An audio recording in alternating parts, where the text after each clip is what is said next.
November 1974, Wichita, Kansas.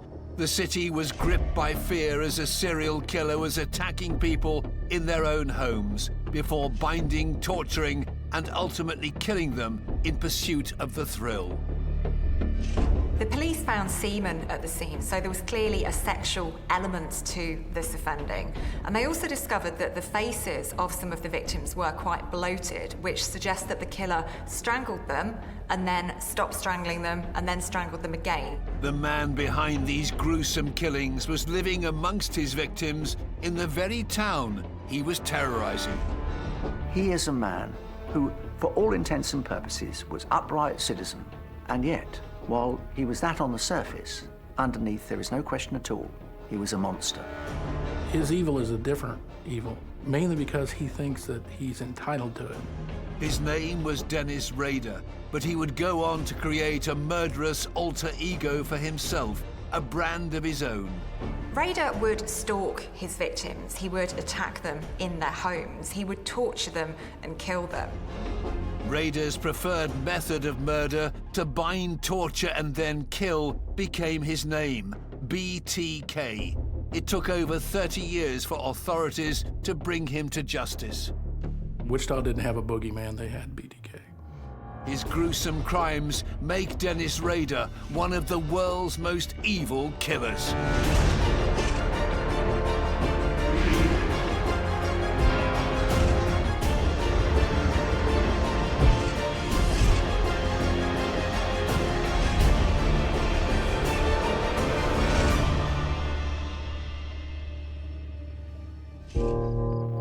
January 1974, Wichita, Kansas. One of the world's most notorious serial killers began a reign of terror that would last over 3 decades. I think the thing that makes Dennis Rader one of the world's most evil killers is the sheer conceit and arrogance that runs through every vein of his body. The Otero family had just moved into the area where Dennis Rader lived. They became his first victims. He killed 2 children and their parents, leaving their other children to discover his crimes. Dennis Rader's first murder, he's chosen to kill 4 people. That is quite a significant undertaking. And I think that really is testament to his arrogance and his hubris, that he thought he could do this. A pillar of the community, involved in the church and a scout leader, Rader would go on to kill another 6 times, with his last murder taking place in 1991 when he attacked Dolores E. Davis in her home. He's on a Cub Scout camp, which he slips away from, clearly supposed to give him an alibi. Once again, binds her, tortures her, and eventually kills her. This time with her own pantyhose. And he dumps her body a long way away.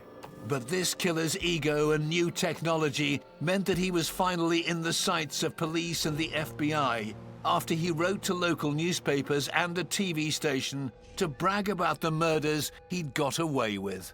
If he'd have just sat there and kept his mouth shut, I'm not sure we'd ever caught him. And so, you know, that kind of arrogance and complacency came back to bite him pretty hard.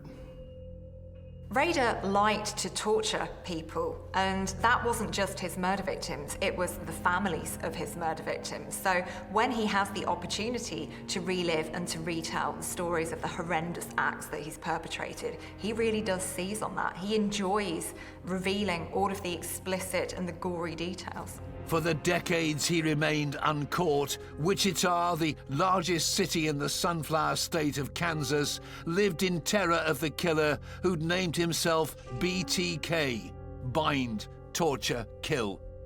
With killers like Rader, there is always knock-on effects.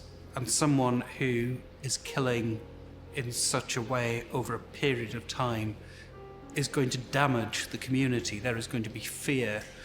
There's going to be looking out of the curtains at the neighbours. It just breeds an appropriate paranoia amongst people. When's it going to happen next? Who's it going to be next? When he was finally arrested in 2005, his reign of terror came to an end.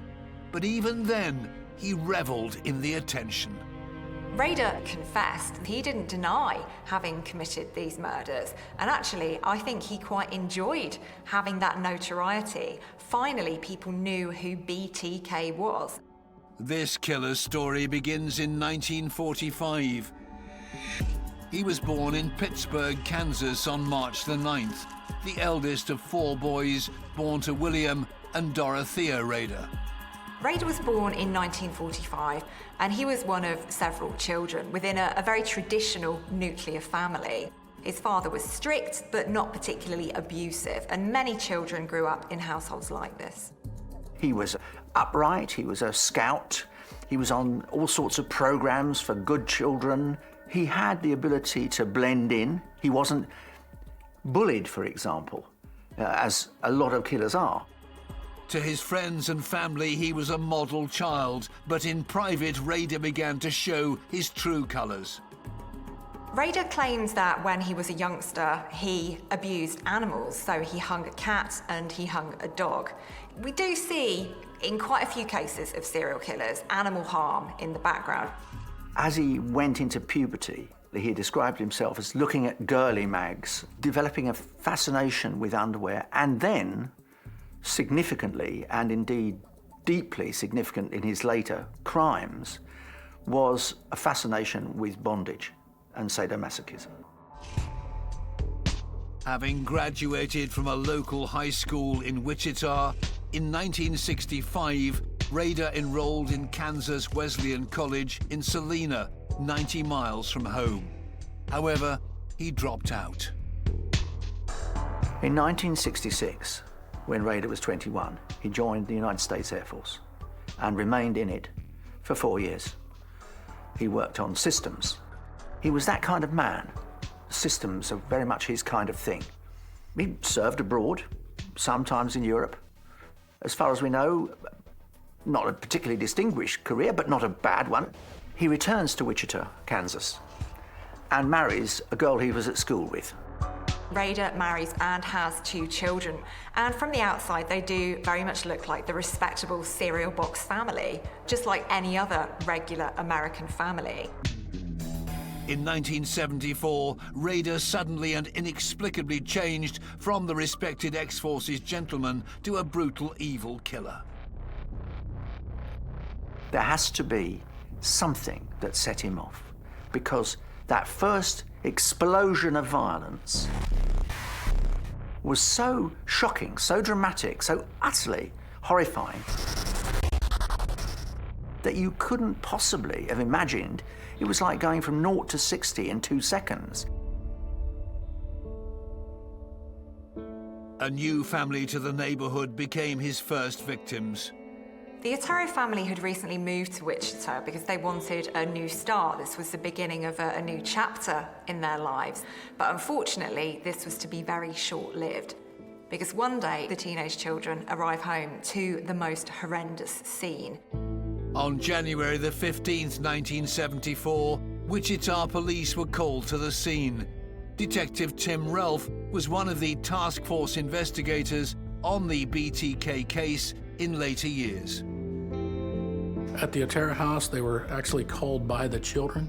The 3 older children had come home, and they had found their mother and father.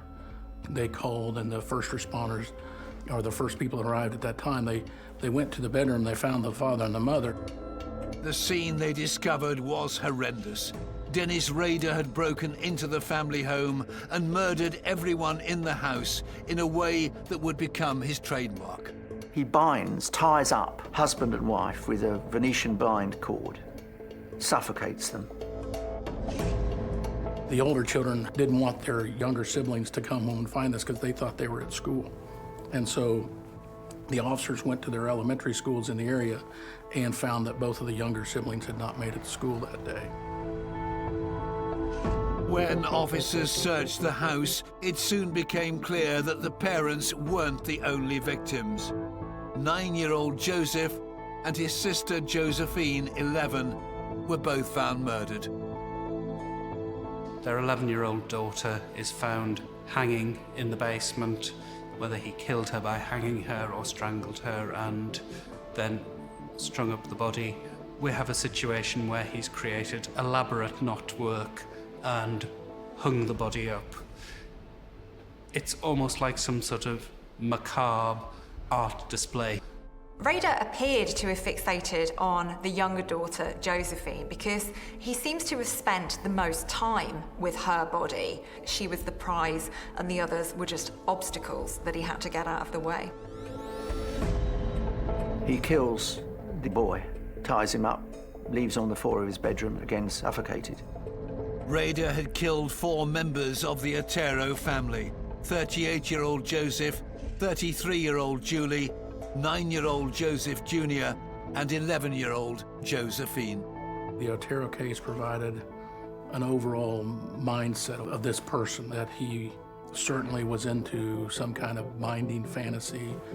The way Rader had killed the family showed the beginnings of what would become his modus operandi. The police found semen at the scene, so there was clearly a sexual element to this offending. And they also discovered that the faces of some of the victims were quite bloated, which suggests that the killer strangled them and then stopped strangling them and then strangled them again. So literally holding them on the edge of life and death, watching the life drain out of them and then giving it back. So having that power over somebody's survival or somebody's demise is something that this killer very much enjoyed. This was not, sadly, the act of a madman. It was the first of a series of killings in Wichita that would come to terrify the town. With few clues as to what had happened or why, the Wichita police were baffled. Just a few months later, in April 1974, Rader struck again. Rader starts escalating in the classic profile system. Catherine Bright, who's 21 years old, good-looking, he forces his way into the house with a gun. Catherine and her brother, Kevin, return at lunchtime to their house. And he forces Kevin to tie Catherine to a chair and begins to struggle with Kevin. Kevin is fighting back, and Rader really doesn't like this, so he shoots Kevin in the head. Now, miraculously, Kevin survives and he's able to flee and summon help, but unfortunately, it's too late for his sister Catherine. I think he tried to bind her up, but it just wasn't working, and the whole thing just came unraveled, and he would take out a knife and he would very viciously stab her several times. And then he left thinking that he had killed her, and I don't think he realized that Kevin had run out. And Kevin got a hold of a neighbor who called the police. When the first officers got there, Catherine was still alive, but she was barely breathing, and she couldn't identify her attacker, and she was taken to the hospital, and she died in surgery just a couple hours after that. She's bound, she is tortured, and she's eventually killed. Catherine's brother, Kevin, was the first person to give clues as to Rader's identity to police. He describes a white male, 180 pounds. We were looking for a single person. You were looking for this white male in his late 20s. Could cover a description of quite a lot of men in Wichita, Kansas. But at least it's something. Rader once again slips behind the mask, returns to being a pillar of the community. The police are left struggling. With no substantial leads and a brutal killer still at large, it was only a matter of time before Dennis Rader struck again. In January, they have the Otero killings. In April, they have Catherine's killing and Kevin's attack. They have no idea what they have on their hands.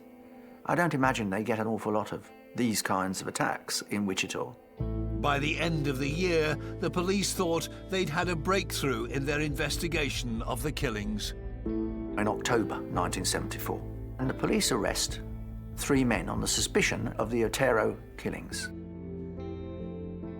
Rader is furious. This is an outrage. Those were my killings. Nobody else. It's not absolutely not acceptable. You can almost hear him saying it to himself. This is not right. Incensed that his murders were being attributed to someone else, Rader wrote a letter to the local newspaper, the Wichita Eagle, and hid it inside a textbook at the Wichita Public Library. He then phoned the Otero murder hotline to describe where the letter could be found. In his letter, claiming credit for the Otero killings, it's not quite well written. It's clumsy, misspelt, bad grammar, but the overall motive is absolutely clear. Rader attempted to justify the killings with the phrase, "I can't stop it, so the monster goes on and hurt me as well as society. Society can be thankful that there are ways for people like me to relieve myself at time by daydreams of some victims being torture and being mine." Understanding the fear he was causing, Rader went one step further and gave his murderous alter ego a name. He wanted a brand, he wanted an identity. He didn't just want to be a nameless killer. So he didn't want to get caught, and he also wanted recognition for his crime. So he had to come up with a moniker: bind, torture, kill.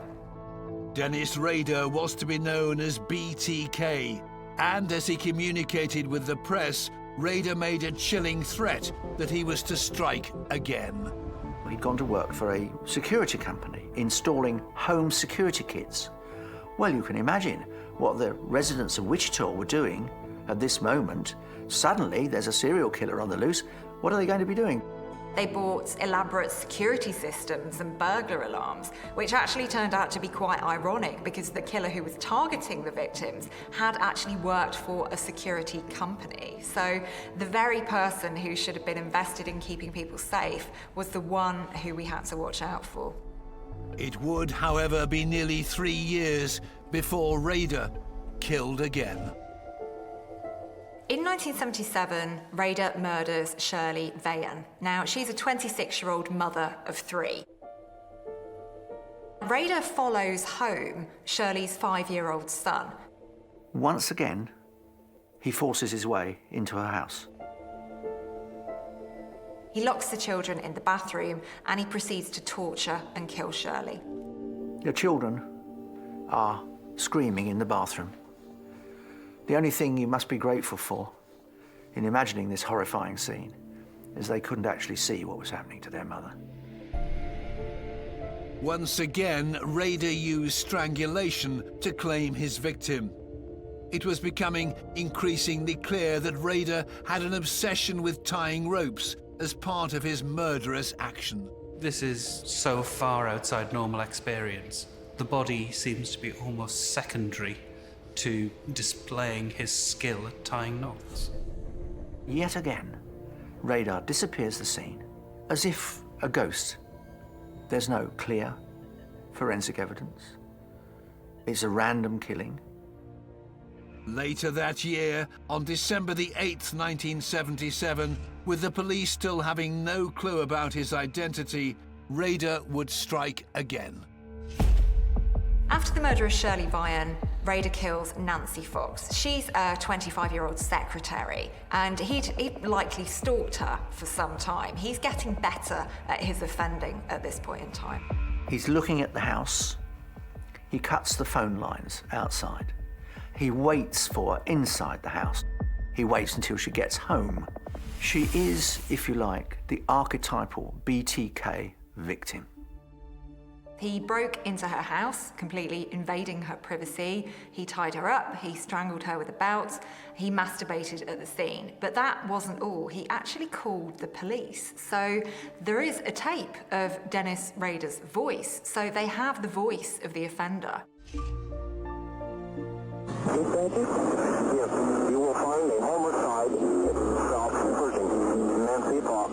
I'm sorry, sir, I can't understand you. What is the address? South Pershing. That is correct. This is Rader celebrating once again his own power. Here he is, swaggering. There can be no other word for it. That he knows something that nobody else knows, and he's taken another life. Within 4 years, Rader had murdered 7 people, and yet the police had nothing to go on bar odd clues and a crackly voice recording. He had continued to evade capture and baffle the police, but he wanted more. Rader sees all of the attention that serial killers like Ted Bundy are getting, and I think he wants a slice of that action. But he wants to be more than Ted Bundy, more than the other serial killers. And I think that's very much what drives his offending and the form that that takes. A month after Nancy's death, Rader sends a note to the local television station in which he explains that he can close her eyes so that she can pass away. I mean, it's an act of the most extraordinary vanity. And again refers in the note to the television station to, "I'll be doing it again." Those 7 murders back in 1978 became directly attributed to BTK, and he had made several communications. He'd sent them through the local paper at the time, so those 7 were always attributed to him. Local police detective Randy Stone noticed that Rader was enjoying the attention that he was getting. He liked watching himself on TV. So, communicating with the news media was part of his way of achieving the notoriety and being publicized and everything. And he enjoyed watching himself on TV, and he favored the news media that had the best signal reception on his television. I think one of the things that sustains Rader's appetite for publicity is that he knows full well that he's not just terrifying individual victims, he's terrifying the whole town. They are in absolute fear. The sales of his security systems are going up rapidly. It's quite clear that there is a serial killer at work. It's quite clear that all the victims are in Wichita, which is not a huge town. And it's quite clear the police have no suspects. The community were particularly terrified by these murders because the police had to tell the community that there was a serial killer on the loose. They had to do this in order for people to take steps to keep themselves and their loved ones safe. The quiet and the peacefulness of 1970s suburbia really has been completely shaken by these murders. After scores of officers investigating and thousands of man-hours, the police realized they had nothing to stop this killer. But then BTK seemed to have stopped himself. Years went by without any further sign from him. The case went cold. Could Dennis Rader have got away with it? He disappears again, and indeed pretty much disappears completely. 2 years pass, 3. Rader goes dormant for a period of time. Whether there are murders that aren't linked to him or not is a matter of speculation. As the years went by without another attack from BTK, Wichita police called in the FBI. The local police form a task force, which ironically they nickname Ghostbusters, to try and find whoever the killer is. They are singularly unsuccessful. They do not get anywhere near Rader. The Ghostbusters team would keep investigating BTK for the next 3 years. There was a theory that he was either in jail or dead or had left the area. That theory was the basis for Ghostbusters, was the basis for searching for men that had left the area after 1979. Over 600 suspects were tracked by the task force, but none of them could be connected with the BTK murders. Questions and rumors began to swirl about BTK's fate, and with no more murders in the Wichita area, some considered the horror over. So it isn't until 1985 that he kills again. But this time, he moves his victimology. Instead of a young woman, it's an older woman, 53, called Marine. In fact, she lives very close to Rader. Okay, he hasn't actually killed anybody for years. Can you imagine what must be building up inside that tortured mind? With Marine Hedge, Rader is changing his modus operandi. Not only does he murder her, he then takes the body, of all places, to a church where he poses her in degrading positions and takes photographs and ultimately dumps the body. This is the use of a human being as an object, as a plaything. BTK was back, still evading capture and growing in brazen confidence. Rader dumps Nancy's body about 7 miles away in a ditch. Clearly takes some trophies, as is wont, and shows no regard for his victim whatever. That case was not initially connected to BTK, mainly because it was a completely different part of town. It was a few miles outside of Wichita. Now it's, almost bordering Wichita, but at that time in a little city called Park City. A year later, on the 16th of September 1986, Rader murdered 28-year-old Vicky Wegerle while she was at home with her 2-year-old son. Rader spots a attractive 28-year-old mother called Vicky walking towards her house. We're not exactly sure how Rader got access to her, but what we do know is he did exactly what he's done before. Her husband is driving home for lunch. Their 2-year-old son is left in the house with the body of his dead mother. Her husband discovers the 2-year-old sitting on the floor on his own and goes into another room to discover his wife's body. This time, BTK was not a suspect. Police initially believed this was a domestic homicide, and Vicky's husband was questioned.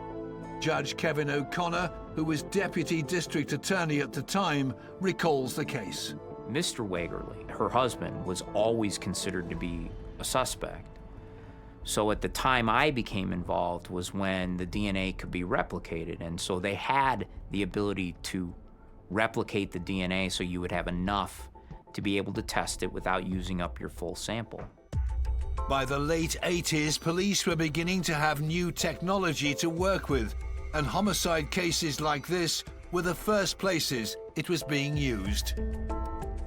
We started to learn about things like DNA, and there was so much more, even video, and the computers came along, and the ability to track people through all those different mediums became something that we had to kind of look back and see if we could use some of that new technology for some of the old evidence. The DNA from the scene soon proved the husband was innocent, and the Wegerle murder went unsolved. BTK had got away with murder again. Rader disappears. No contact with the police, no contact with the local television station or the local newspapers. He sinks back into the facade that he's been presenting for so very long of being an upright citizen, married father of 2. Indeed, he doesn't kill again for 5 years. Rader's final known murder occurred on the 19th of January 1991. The victim, 62-year-old Dolores E. Davis. Dolores doesn't entirely fit the picture with what he's been doing before. She's older, quite a lot older. He's on a Cub Scout camp, which he slips away from, clearly supposed to give him an alibi. Once again, binds her, tortures her, and eventually kills her, this time with her own pantyhose. And he dumps her body a long way away. So the police find it difficult to fit a pattern here. This lady, Dolores, is again naked, dumped, but it's not anywhere near the house. The scenes were different. He removed them from the house. He had to kind of move his victim. His ideal victim had to move to where he could control them more, and that meant a little bit more mature victim. Police still had nothing that could help them identify the killer. This time, Rader returns to the body and takes Polaroid pictures of the victim, all the while wearing a feminine mask. Yet again, the police are confused. Rader disappears again off the radar. BTK had now murdered 10 people. He continued to roam the streets of Wichita, a free man for over a decade. But then in 2004, the 30th anniversary of his first murders ignites his ego once again. A local is going to write a book called Nightmare in Wichita. If ever there was anything that was going to provoke Rader's vanity, it was going to be that somebody else was going to tell his story. No, if anyone's going to tell my story, it's going to be me. Wichita, Kansas, 2004. The residents of this heartland U.S. town knew Dennis Rader as a church-going family man. But for decades, he was getting away with murder, binding, torturing, and killing his victims to build his own sick alter ego, BTK. It had been 30 years since his first murders. At the anniversary of the killing of the Otero family, one of the newspaper reporters did a story to say, you know, here's the anniversary story. It's another year and it hadn't been solved. And evidently, BTK read that story and read in the story that there was a book being written about it. Kind of had the opinion that who's more qualified to write the book than him. At this point, Rader resumes writing to the media. He wants to be back in the spotlight. He wants to be in control of the story. It's very, very important to him that he has credit for these crimes that he committed. He doesn't want anybody else taking away from that. Rader wrote to the paper under his usual pseudonym, Bill Thomas Killman, initials BTK, and included a copy of Vicky Wegerle's driving license and photos from the murder scene. This was the start of a trail of clues connecting Rader to all of his victims. First of all, he leaves little items that he's taken from the scenes in unlikely places. He starts taunting the police, literally, saying, well, of course, you think you may know, but actually I know, and what's more, I can prove it. Here's some examples. BTK had returned to tease the police, and they knew that this time they had to catch him. One of his communications allowed investigators to make a breakthrough. He had left a cereal box at Home Depot here in Wichita. He thought it was funny that to use cereal boxes because he's a serial killer. Law enforcement went out to Home Depot and started doing some interviews.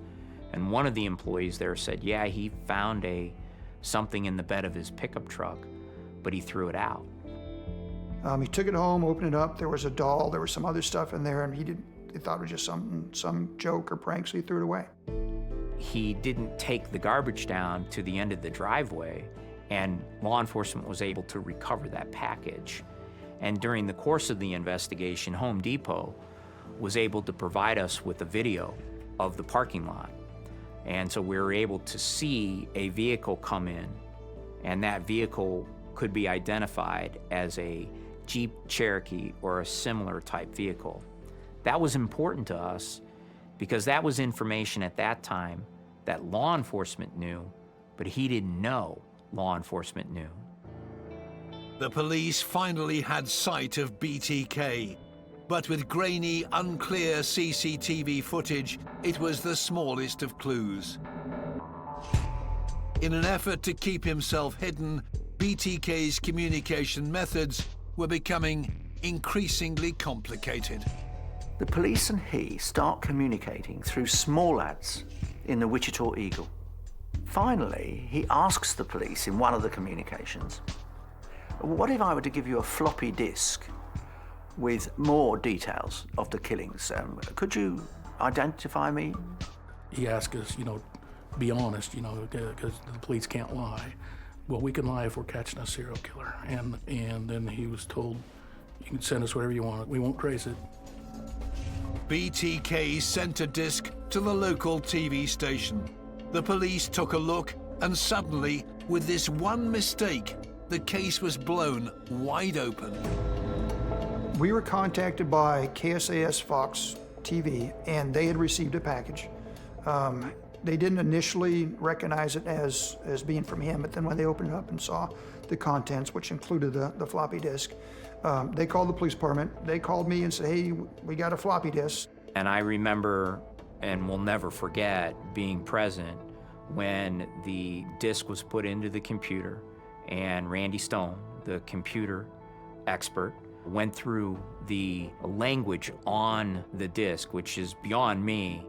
You know, at the time, I'm sitting in a little cubicle, facing the laptop, doing thing, and I look behind me and there's like 20 people all crowded around a semicircle around me. So it's one of those no pressure, don't screw this up type of things. So I imaged it, and I opened up the image and started looking through it, and there's the file on there, testa.rtf, which was a Microsoft Office, or it's a Word document file. And then you see Dennis, and then more gibberish, and you see Christ Lutheran Church. When you saw that, there was another detective sitting next to Randy, who then Googled the Christ Lutheran Church, and there up in the corner of their website was a picture of the president of the church, Dennis. I still get goosebumps remembering that, because you're looking at that and going, that's him. Finally, the team had a suspect. Now they had to prove Dennis Rader was BTK. So then we were off and running. We learned that Rader had an address in Park City, and we went down the street that Rader was said to have lived on. You remember that little vehicle that was in the Home Depot parking lot?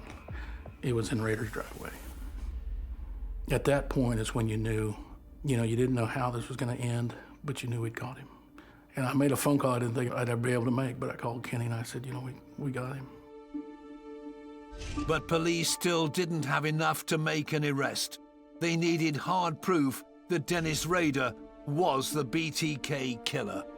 They have got no probable cause to demand a DNA sample from Rader, so they take the unlikely step of going to the hospital, asking for a cervical smear that his daughter had given, and comparing the DNA that they got from various crime scenes, the semen they'd found. And they find that it's extremely close. The match is must be a family member. The police could finally move in. A large contingent of people were sent toward Park City on February the 25th of 2005. And at 12:15, he was taken into custody. Rader is finally arrested and is eventually charged with 10 murders, including the Oteros. The police had many crimes they suspected Rader and his alter ego BTK of committing. But at that time, only he knew the full extent of the truth. The interrogation was a delicate affair. We had broken up the case into several different sections, so we started to rotate in investigators, and he would be more than a year and talked for almost 34 hours. And he almost saw himself as an instructor of, as he called it, the golden age of serial killing. When they're done with the interviews, I'm back from doing my search warrants. He's in the interview room, and they put the vest on him, and they're hooking him up with the shackles and belly chain and that kind of thing. And I just kind of stuck my head in the door and said, it's nice to be able to put a face go along with the name that I found on the floppy disk. And he looks up, and he's kind of got the shackles like that, and looks up, so you're the one, huh? And I said, yeah, I'm the one. So we kind of joked back and forth. And he was in a good mood. He was joking, and he said, if I ever get out of here, I'm gonna have to find you and stuff your mouth full of a case of floppy disks. Finally, the infamous BTK was off the streets and in custody. So we took him over to the jail. Everybody in the holding cells and area in there knew that it happened. The cells in there are all glassed off, and so all the inmates in there, they all come up to the glass, and they're looking at the glass, and then they start pounding on the glass, chanting his name, pounding on the glass, going, BTK, BTK. And then he's got a big old smile, and he's got his hands there. He goes, 2 thumbs up, as he's 2 thumbs up to everybody chanting his name. So, he just loved that. On the 1st of March 2005, Dennis Rader had been charged with the murders of the Otero family, Catherine Bright, Shirley Vian, Nancy Fox, Maureen Hedge, Vicky Wegerly, and Dolores E. Davis. When he first is charged and formally brought before a judge, he refuses to say anything, to plead. So the judge pleads not guilty for him. Rader says nothing. That was in March 2005. In June 2005, he's finally brought to trial. But before the trial properly begins, Rader changes his plea. So he did not necessarily want to have a hearing. He pled guilty to the murders. and he tried to avoid any type of hearing whatsoever. The district attorney thought that it was very important that the community knows what happened, and the best way to do that is to have a public hearing, because once it's a public hearing, then it's open. Now, the monster is really out of the bottle, because Rader is perfectly prepared to accept that he's got away with it for 30 years and that he's going to go down in history as BTK. And what's more, he's going to make sure the world knows just how evil he was. During the hearing, Rader described the murders, showing little remorse and with no apology, to the horror of viewers. Most of these sentencing hearings take a couple of hours. This one took 3 days, and they would present evidence from the murders and really just kind of combine, this is what we had at the crime scene, this is what his confession says. And it was just to kind of confirm to the community, this is really him, this is what happened. And then you had an opportunity for the victims and their families to make a statement, and it was just truly heartbreaking and painful. But hopefully it helped them that finally, after all these years, the person that had murdered their loved one was done, was going to prison. Rader was sentenced to 10 consecutive life sentences with a minimum term of 175 years. He remains in solitary confinement, where he will stay for the rest of his life. One of my favorite shots is him being led into the penitentiary over in El Dorado, Kansas. There is something about Rader that genuinely chills the soul. And something about that look in his eyes. I can never, ever get it out of my mind. That little smirk, that little glimmer of, I'm better than you. I really am God. I'm not only the devil, I am God as well.